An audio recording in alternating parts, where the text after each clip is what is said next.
All right. So when you've got your ball bounce here, I've stolen a ball bounce from Eric Kinney.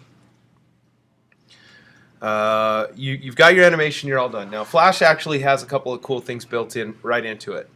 In Flash, you can actually go to File, Export as a movie, and drop down, and you've got all these different options to choose as a movie. Let me do that one more time. You go to File, Export Movie, Export Movie.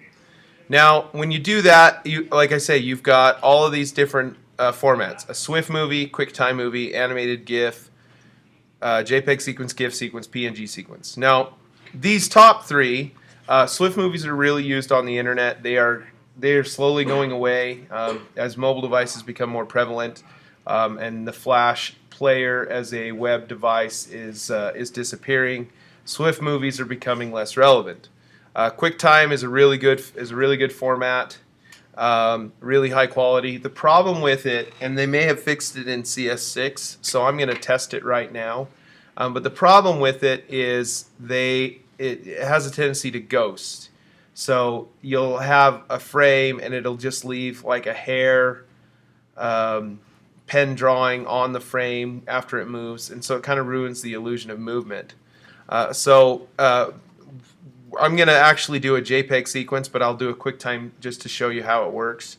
Animated GIF, if you're trying to make funny little GIFs for your avatar, you can actually do that right in here.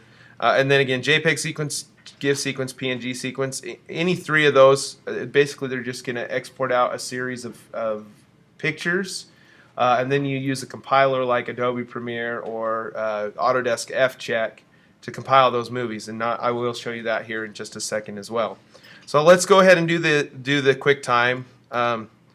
Not to upset Eric, but we're gonna change the name of his ball bounce to just Flash Export, just so that I can find it. I'm gonna save it on the desktop.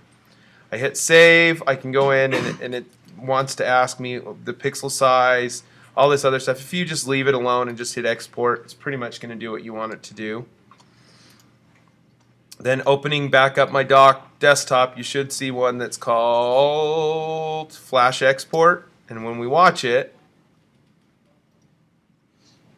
it actually, so in this, it looks to me as if Flash has fixed the problem with ghosting. So you can go ahead and just one-step file, export movie, and that gives you a movie. So again, File, Export Movie, do it as a QuickTime movie. Now, if for whatever reason your QuickTime movie it looks funny, you can export it out as a JPEG sequence. To do that, you go to Format, JPEG Sequence, and what it's going to do is it's going to name the files Eric Kinney Bouncy Ball 1B 0001.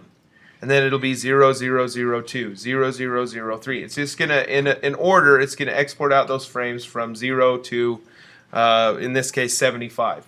If you have a film that is named Ball Bounce 6, you need to make sure that the last digit here is not a number. If the last digit is a number, instead of being 0001, it's going to be 60,001.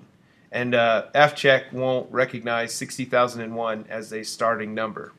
So you hit save after you export the JPEG sequence. It's exporting the sequence, but I want you to look at my desktop. In fact, I'll just minimize this.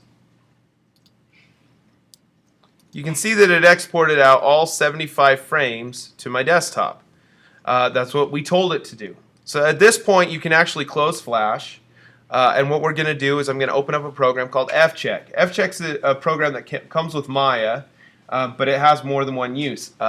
You can use it to compile this sequence, this image sequence.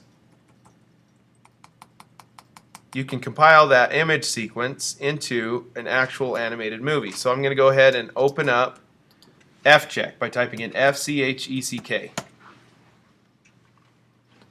Okay, with FCheck open, you're going to go to File, Open Sequence, and you locate the first file in the sequence. In this case, it's on my desktop. It is Eric Kinney Ball Bouncy Ball 1B001. going to go ahead and open that up. And you can see it starts playing through the film.